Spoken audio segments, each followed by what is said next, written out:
Welcome to Compromising Positions. I'm Leanne Potter, cyber anthropologist and head of security operations for a major retailer. And I'm Jeff Watkins, a cybersecurity enthusiast and CTO for a major tech consultancy. Together we're the tech podcast that asks non-cybersecurity professionals what we in the industry can do to make their lives easier. And help make our organisations more prepared to face ever-changing human-centric cyber threats. This week we return to our conversation with Bec McKeown. Bec is a chartered psychologist with extensive experience in carrying out applied research for organisations including the UK Ministry of Defence. She's also the founder and director of Mind Science, an independent organisation that works with cybersecurity professionals. Last episode we ended by talking about how cybercriminals leverage the fight or flight response and get you to do things you wouldn't normally do, like share bank details, through what we now know is called the amygdala hijack. Bec gave us some great advice on how we can retrain ourselves not to be so reactive and hopefully stop ourselves from doing something rash. In this episode, awareness does not equal behavioural change, rethinking cybersecurity training. We're going to build upon what Bec discussed last week, a cyber psychology 101 if you will, and see how we practically apply key psychological concepts like cognitive agility, convergent and divergent thinking and metacognitive skills to things like tabletop exercises and security awareness training. I've been really looking forward to this because last week I learned so much, and if you haven't already, do check out the previous episode. Yeah, we love this chat and we think you will do too. So sit back and enjoy part 2 of our interview with Bec McKeown. When you were talking just then, I immediately thought Bec would be a really good person to have during tabletop simulations and things like that. And probably actually a really good person to have during an actual incident going ahead. Can you walk me through what, from your experience as a psychologist, working in this space, understanding high stress environments, but within the context of like a sort of cybersecurity incident, what's gold standard look like, I guess, for a cybersecurity team? Yeah, there is, as we've just been talking about with training, it's going to be a gold standard. It's going to be different for everybody because everybody's context is different and every situation is different. You can't train for every situation, but my research has taught me to believe you can train for any situation. So it's about having the skills to be able to question what's in front of you. Cognitive agility is something that I've done a lot of research into, and it's the ability to take that pause that we were just talking about there and to start critically evaluating what's in front of you. So what is the source of your information? Have we got information from more than one source? Somebody else from a different group will have a different view on that information. So in military we call it red teaming. I think the same, possibly we use the same phrase in cybersecurity. Yep. Decision testing. There's a whole ton of stuff that you can put in place, and I think that it's having that ability to flex. So when do I pick up the playbook and follow that, and when do I know that actually this situation is not going to be helped by the playbook? I have to then become creative. Then you've got a whole other set of thinking skills there. It's about convergent and divergent thinking, and to be fair, I could go on about this for hours, so I probably won't go down that route. If you could explain convergent, divergent thinking further. Yeah, okay. Well, convergent thinking is when you what you tend to do is you focus down, you're focusing down. So here's the problem, we're thinking about the solution, and we're narrowing down about all of the benefits and the disadvantages until we come to a thing, and then we act on it. So that's convergent because we're converging down on one particular decision. Now, a divergent thinker will do it exactly the opposite way. So instead of coming up with one thing, narrowing down to one thing, they come up with lots of different options. We could do this, we could do that, we could do A, B, C, D, E, F, Z, H, J, K. Right, now then, once we've done that, that's the creativity, then you can converge down from that. But instead of just going down on one option, you're there creating lots of different options, and you might even bring parts from each of those different options to create something new. So the ability to move from convergent to divergent thinking and to know when to do that is basically what agile thinking is all about. And that, for me, is how you train for every situation without training for any particular situation, if that makes any sense whatsoever. No, it totally does. Yeah, and because so you've got the cognitive, the thinking side of things, but you've also got the people side of things. Because the other thing that we tend to do is we like people who think like us. We've all been in a meeting where somebody says something and you look around the room and everybody's rolling their eyes because this person is the one person that always chucks a spanner in the works. Do you know what? Listen to that person. And Christian said this the other day, listen to the people who are complaining because they've got something to tell you. They're going to tell you where the problems are in your system. But also having those challenges to that groupthink means that you get that divergence of thought again. It is so easy for me to say it. It is so difficult to do, particularly if you're working in a team that's very bonded. Everybody knows each other really well. We all think very similarly. And so actually building a diverse team is something you'll hear a lot of people say it's not easy to do. But if you can, then that's where the beauty of this cognitive agility comes in. So it's about the thinking side of things. It's about building relationships. But to do both of those things, it's about self-awareness. The three components to it. But for me, that's, you can tell I'm just so excited about this. It's something that I did a lot of research into when I was looking at how people who are successful in cross-cultural environments, how do they think, what skills do they have, and how do they develop them? Because that's the answer to being able to work across many situations and not just keep relying on experience of one particular way of working and apply that blindfold to everything. To me, what I find interesting about that research you've just mentioned there is it kind of flies in the face of, we work in heuristics because it's easy. You know, we draw upon past experiences, we do things based on rote, based on ritual, because otherwise the cognitive load would be too much. But I can definitely see how, and normally we laud that as a good thing, but I can definitely see how in certain circumstances, yes. So for example, during a tabletop exercise, or heavens forbid, an actual incident, and you get out that dusty playbook and you start running through it, you know, knowing we've trained, we've done this before, we've got a bit of muscle memory, that's a positive thing. But like you say, having that mental agility to be able to say, this is off script, and we can move towards that. And it kind of makes me think of, you know, when you do speak to like customer services, for example, and they're brilliant when they've got something on script, but then when they don't have the autonomy when something comes off script to kind of help you, and you get frustrated with that. And that learning that you've mentioned there is going to be so key. So how would people encourage in cybersecurity teams to embrace that learning? It's not an easy thing to me, by the sounds of it, to start flexing that muscle a little differently. It is, yeah, but I think it's not something that you're ever going to learn from going on a training course. And this is kind of really why I went to work with Immersive Labs, because they get micro learning and little nibbles and taking it back to the workplace. And that's how adults learn. So for me, it's about learning about these things. You can have knowledge about it. I could teach you lots of different techniques that you can use, and that's going to be great. But it's only when you get back into the workplace and you start to use them, and it might not necessarily be an emergency situation. It might just be in an ordinary decision-making situation. But you start to use them, then we go through and actually we look back on it and review, right, so what happened here? How did it go? Did it go well for you? What did you learn from that? What did you differently that made it go well as a result of the thing that you learned? What didn't work quite so well? What do you think happened there? Why do you think that happened? What would you do next time? And that is the most painful bit, to be honest. I used to hate having to do reflective learning, but if you stick with it, you do it automatically. So you start to learn all the time, and then each time you learn something new, you go back and it builds up your worldview, because you're learning by mistakes, you're learning by doing. And then each time you go around that learning loop, you're moving up from novice to competent, expert, mastery, you know, so you become better and better and better at learning that subject the more that you do it. There is a phrase, slow learning, quick results, or something like that. I will have to look it up. But you're learning very slowly, but actually your learning is being put into action the minute you learn it. It's not like going on a training course. You start to use it 2 months after you went on the course, by which time you've forgotten some of it anyway. So it's about the way you learn, not just what you actually learn. Feels like the SQS, so I've been involved recently with design for an H&D program in Scotland. Mm-hmm. And one of the big things they're pushing now, and it's really hard to quantify, is meta skills. And it sounds like what you're talking about there is meta skills. It's not just learn how to deal with this one thing. It's like learning actual life skills that make you a more rounded person. Yep. And metacognitive skills is something else that's knowing what you know. And I wonder if that's what they're getting at there as well. And it is, I read an interesting piece of research that said that when you're coming out of university, you're equipped with the technical skills you need, but you're not equipped to deal with the workplace. You don't know how the workplace works. You don't understand culture, about how to behave in the workplace, about the nature of relationships in the workplace. So I think it's becoming more common for people to recognise that soft skills, even though I hate calling it that, it's a phrase that most people recognise. Soft skills are so important, but I think that's kind of even been knocked out during schools now. It's all about STEM, English, SAT scores, exam results, and I don't think you can even take psychology until you're in sixth form. So to me, the whole education system is not geared around the way that people work, but that's a rant for another time.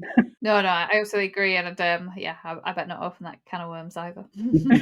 I imagine, because some of those ones are so, I'd imagine from a point of view that they're quite quantifiable. Like, you can pass a math test paper. If they get 1 + 1 wrong, you can be quite definitive in saying it's wrong. I imagine with some of these, again, I don't like the term soft skills either, because it kind of I actually learned I learned a new word for it. Impact skills is and I liked it a lot. Skills that have impact on beyond the task itself. I loved it. No, that's really interesting that you say that, because I was thinking about how we measure these skills, and there's a thing called Kirkpatrick's framework for measuring training evaluation. But I think that's been around for, I don't know, donkey's years. And I was talking to somebody at Cranfield where I used to work, and they are now looking at measuring impact rather than measuring learning from training, which I thought was massively interesting. And they've developed a framework for doing that. Unfortunately for me, it's proprietary, so I can't use it. But basically what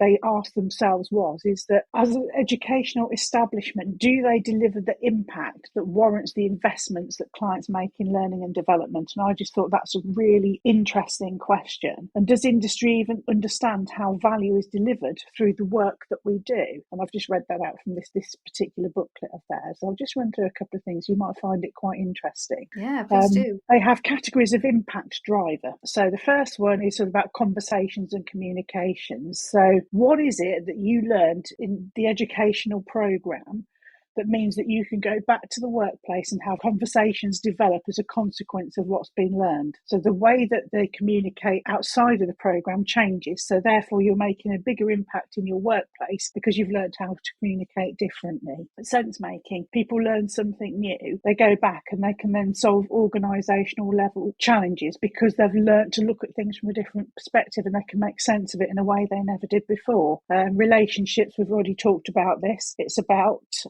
building different relationships in the workplace that can have a massive impact on performance, alignment, changing priorities, following, having been on a training course and actually being able to align what you do to the organisation's overall goals. So that is going to make a big impact in the way that you engage with your role and the work that you do.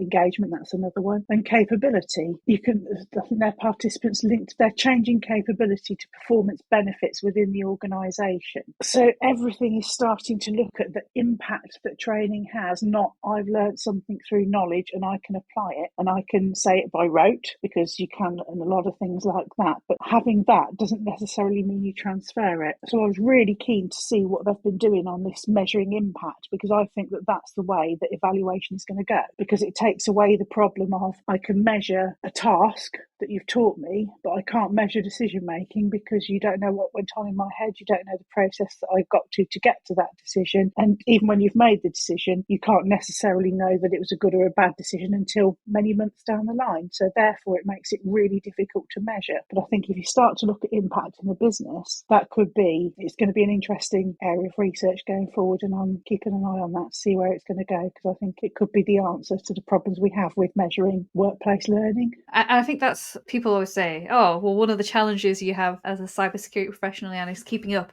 Yeah, keeping up is very difficult, but actually can't even measure that, really.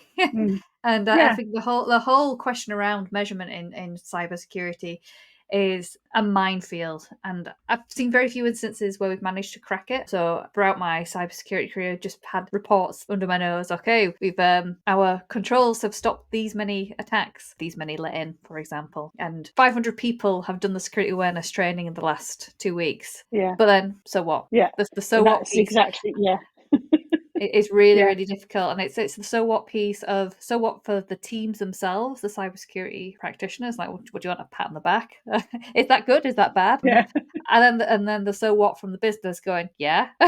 So I say, but some of that, unfortunately, I think is driven by a certain behaviour of, well, we from a compliance point of view, we need to have done this training annually, and that everybody new needs to have done it. And people go, rather than, this could be in anything, this could be in anti-money laundering, it could be in any kind of, back to the term mandatory training, any kind of training. Is it just there to be a checkbox or not? Pretty much. If what you're doing is putting bums on seats, and were you there or weren't you? Did you complete it? Did you pass yes? Is there any way that you can then guarantee that transfer of training? Because there is no direct connection between awareness and behaviour change. There is a model, behavioural intention. So basically what it says is you can make somebody aware of it, but in order for them to change it, there's a whole load of moderating variables in between that, and that's going to be based on the context, their values they've been brought up with, what their friends think. It might well be what their peers think. You behave differently at work as you do at home. There'll be certain things that we do and comply with at work because we have to, because work gives us money to pay for our homes, but we wouldn't dream of doing something like that outside. So it's just recognising that awareness is never going to equal a change in behaviour, because there's too many things happen in the way. Therefore, if awareness is done at several different levels in several different ways, you've got a better chance of it sinking in. So awareness training, for example, is one thing. Then you've got the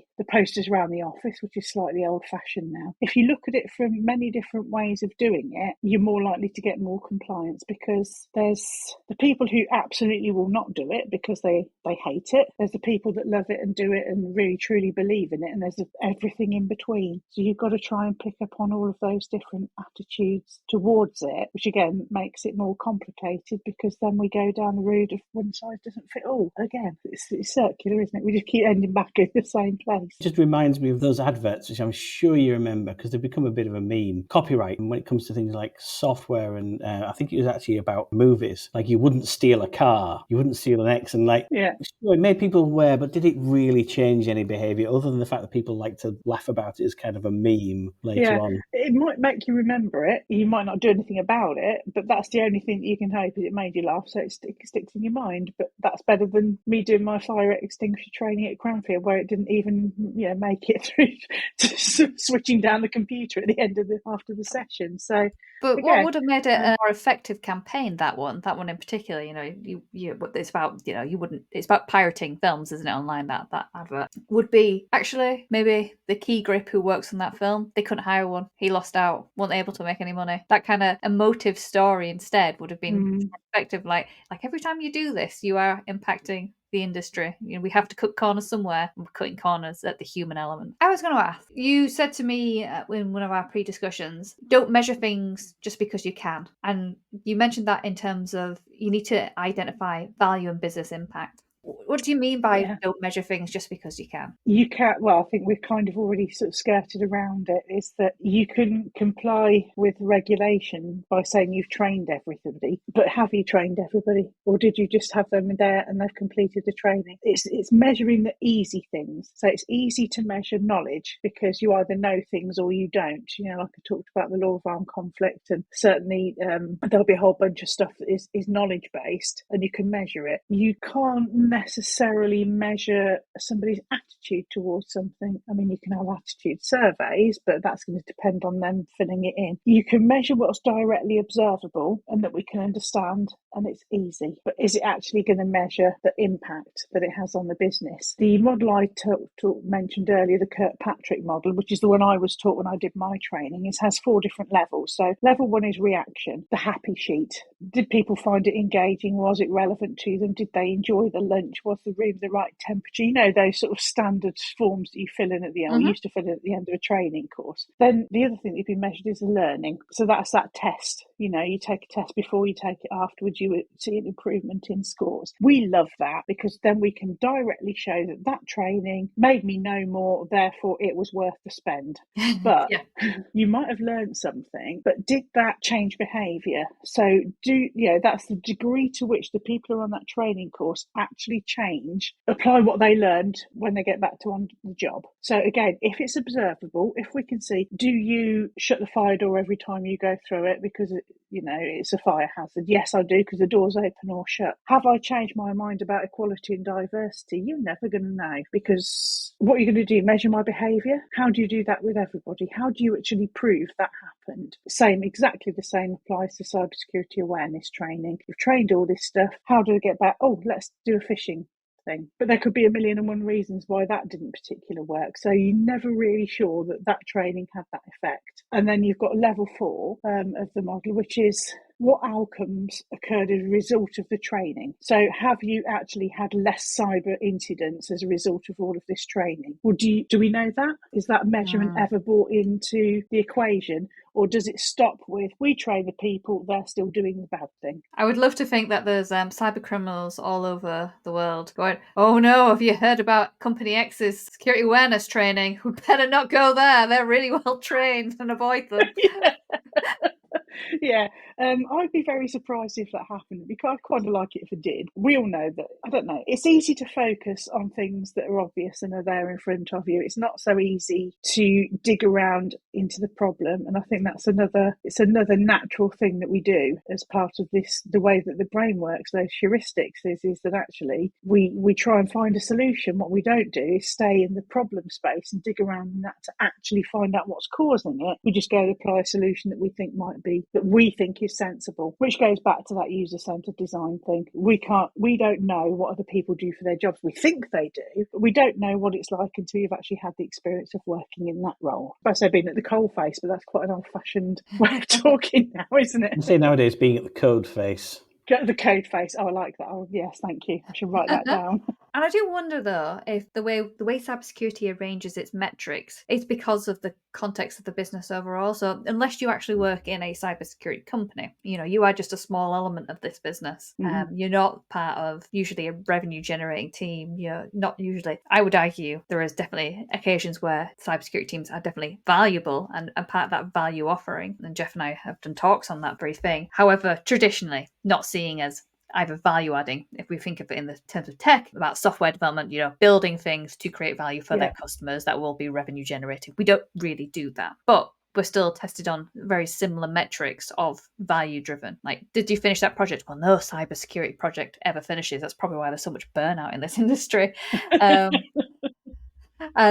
the other thing is you can't test what you don't know what happened, because obviously the outcomes are, again, led by humans. They're led by cyber criminals usually. And how on earth are you going to predict if your interventions prevented anything? They might have just gone for a different target. It's very much a numbers game. Yeah. Were you unlucky enough to be in someone's sights that day? And how do you even test against that? Well, and you can't, and that's it, because we can't prove it. Any psychologist will tell you they hate the word prove, because we don't ever prove anything where human behaviour is concerned. You can have results, data that supports your theory, or it doesn't support it, but you never prove anything. And I think that if you think about the way that we all were at school, you pass things, you get certificates and things, you go to university, you do the same, you do your cybersecurity certifications, you're doing the same thing again. The way that the whole education system is set up throughout our whole lives is about proof that you can do something. And that is all about knowledge, observable knowledge. The philosophical underpinning is behaviourism. And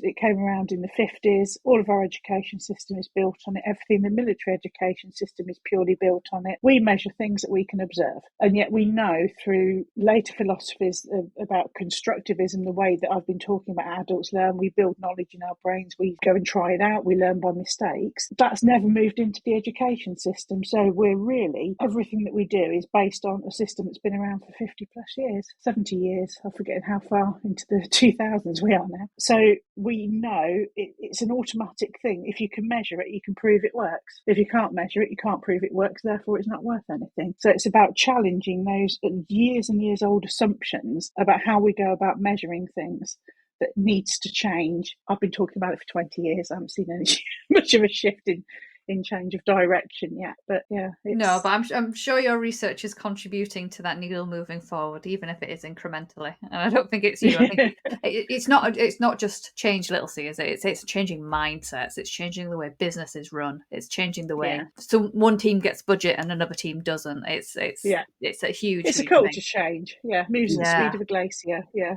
It does feel like some of it is like effectively they're trying to use a quantitative kind of measurement for something that's qualitative at best. Yes, exactly that. And it's a natural go-to position. It's very few people actually challenge that. And I certainly didn't challenge it until I went and did my master's degree and learned that there's other ways of looking at the world. So, it is what it is. But quantitative is always valued over qualitative. Yeah, and I think that's such a shame because there's a potential to learn so much more in the grey areas, which is the human psyche is just full of grey areas and things. Yeah.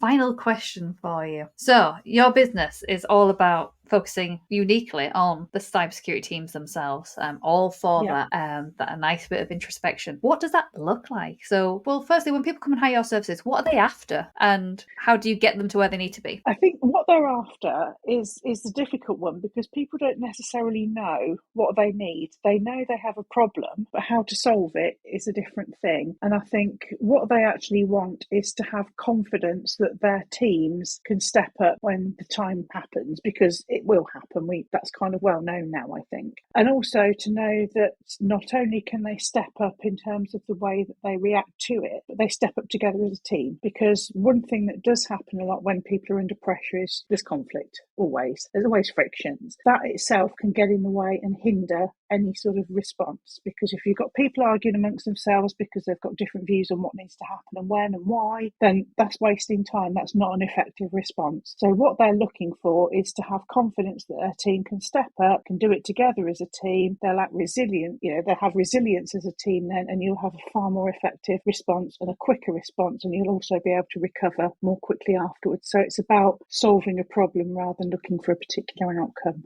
if that makes sense. Amazing. So obviously the suggestion is hire your services, but for our listeners, what could they do tomorrow to start thinking about making those relationships better? Right. Okay. It's about people spending time with each other and listening to each other. So for me, if I were to a crisis response team generally is going to have different people from different departments. Tabletop exercise is actually a great way to start the conversations, as long as you're not just going through the process of doing the exercise. Because what I found at Immersive Labs when we were watching these things with the crisis sim is that you start to have arguments in the room. Somebody wants to do it one way, somebody else wants to do it a different way. And it's very easy to get caught up in arguing and trying to push for your way forward. What you need to do is just stop at that point and think, right, okay, so why do you want to do it that way? What's your story? What makes that so important to you? And if each person can talk about that, they'll start to understand each other. You might not agree, but at least then you'll understand, well, actually, they've got a viewpoint that the business needs to carry on running, for example, whereas IT might want to just shut it down because they know that's the safest way to stop this thing. Let those conversations happen in a safe space when you've got time and you're not under pressure, because then that's all out the way. When the chips are down, you can just get on with your job, and you kind of know when you've got to give and compromise because somebody else's priorities make more sense in that particular context. So yeah, talk to each other, listen to the detractors, listen to the people that don't think the same as you, and just try and understand where they're coming from. Ask the why question. Absolutely. And one thing I've had quite good success at when I've done tabletops is I remember doing my first tabletop, and then when I was really early on, it was just one of those tasks they gave like the newbie person to do, like run a tabletop for us. And I'd not had much experience with the exec team, and oh boy, that was an experience. Very opinionated, and I guess that's why they do the jobs they do. I did learn from that instantly. So the next time I did a tabletop exercise, you could tell so you'd put a prompt and you say, okay, what we're going to do, do we pay the ransom, for example? And then everyone would look to the CEO and go, yeah, what's their response going to be? And then that would lead the conversation. And so you wouldn't understand actually, what do people really think? So I started doing things like, I can't remember what the equivalent was when I started doing it, using things like Slido and Mentimeter to actually, the prompt would be, you vote on it, but you don't see who's voting. It'll be an anonymous voting. So it'd be like, is it a yes or a no answer? And you go, okay, like 7 people said yes. And what that was really good for was enabling people to have that psychological safety, because it was anonymous, to be able to actually say what they really think. And then it led to like, what is if we're all going to be in agreement here, it was almost like 12 angry men. Let's come to an agreement with the jury and work through this. And I thought that was really useful to be able to build some psychological safety. And then it was just such a small tweak, had such great returns. Massive impact. Impact again, isn't it, really? I used to love watching those things, because for me it was fascinating to not have to worry about the tech side of things, but you can see the different behaviours in the room, and you can see when things are starting to go off track and that sort of thing. It's utterly fabulous. And I think that if it's done in such a way that there's, even if you stop halfway through and have a think about where we are now, what's happened so far, are we happy with what we've done? It's not just dashing through it to get to the end of the exercise because we're trying to do it under pressure. It's about what are you learning from that. And the other thing that I learned with the military was they call it after action review, debrief, call it whatever you like. But if you do a structured debrief along a timeline from start to finish, what was supposed to happen, what actually happened, what did we do well, what did we do badly, and you actually go and implement those in the next tabletop exercise, that's a beautiful way of learning. Absolutely beautiful. The worst thing you can do is do an after action review, have a report and leave it on your hard drive somewhere, never to be seen again. I guess that if you're doing an after action review and then feeding in, is that effectively a way of doing reflective learning? Yes, it is. It's group reflective learning, if you like. And I actually did a piece of research and I looked at what the British, the Canadian and the US armies did along these sort of lines, and it was really interesting. But some of them, at the time I did it, a dusty folder on a shelf somewhere. But what the real learning is to implement the learning from that. The triple loop learning is to go and look at the processes and put the processes right so the mistake can't happen again. So it's like lots of little loops of learning, if you like. So the first one is lessons identified. Second one is lessons learned, so you do something about them. And the third one is going back and thinking, actually, let's look a bit further back at the system and the processes. How did that occur in the first place? What can the organisation learn from that and implement to stop it happening again? But I think, generally speaking, after something like this, everybody's utterly exhausted and you don't even want to think about it. You just want to go home and go to sleep and be thankful it's all over. And I think that's even the case for tabletop simulations. I felt spent after them. And I think that's a good thing to actually, even though it's a simulation, to still have that adrenaline kick in. Yeah, you've engaged with it. If you come out feeling shattered, you've engaged with it. So you will have learned something. And nobody says you have to do the debrief immediately. Sometimes it's helpful. Military do it, so they do what they call a hot wash. So they'll do a quick wash up afterwards, and then later on there'll be a proper debrief, but people come back, you've had something to eat, you've slept over the weekend, you've had a chance to let thoughts settle and, think about it in a less emotional way, and you can see things in a different light. That can also be very, very handy as a learning tool. You don't do it when you're really tired. I mean, military have no choice because they're in the middle of nowhere doing things that don't necessarily stick to your average working week, but there's no reason why you can't go back, quick wash up at the time, then go back and think about it when people have got the energy and the inclination. Absolutely. I think there's been so much in this discussion that our listeners will be able to take away. I keep wanting to say readers. I don't know why I do. There is no transcript. Maybe one day when we can get a sponsorship, because those transcribing tools are really expensive. Thank you so much, Bec, for coming in and giving us your insights.